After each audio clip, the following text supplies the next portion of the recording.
საქართველოს პრეზიდენტი მიხეილ სააკაშვილი ამერიკაში ვიზიტის ფარგლებში სენატორებს შეხვდა. ქვეყნის პირველი პირი თავდაპირველად სენატის საგარეო ურთიერთობათა კომიტეტის თავმჯდომარემ მიიღო, მოგვიანებით კი სააკაშვილი ჯოზეფ ლიბერმანსა და ჯონ მაკკეინს შეხვდა.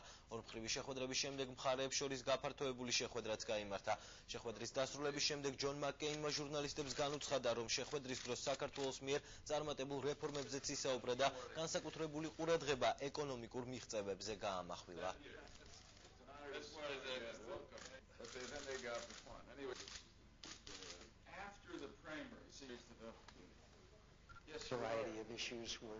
ბევრი საკითხი განვიხილეთ, მათ შორის საქართველოსთვის თავდაცვითი იარაღის საჭიროება, იმისთვის რომ საქართველოს ჰქონდეს თავდაცვის შესაძლებლობა მომავალში რუსეთის თავდასხმისგან. ბევრი ვისაუბრეთ ეკონომიკურ განვითარებაზეც.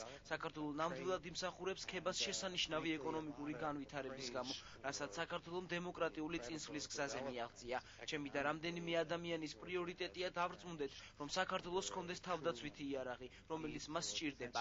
ეს იქნება საუკეთესო საშუალება მომავალში რუსეთის მიერ საქართველოს ტერიტორიის ხელყოფის შესაკავებლად, იმისთვის რომ საქართველოს მთავრობასა და ხალხს შეეძლოთ თავდაცვა და ეს ჩემი მიზანია.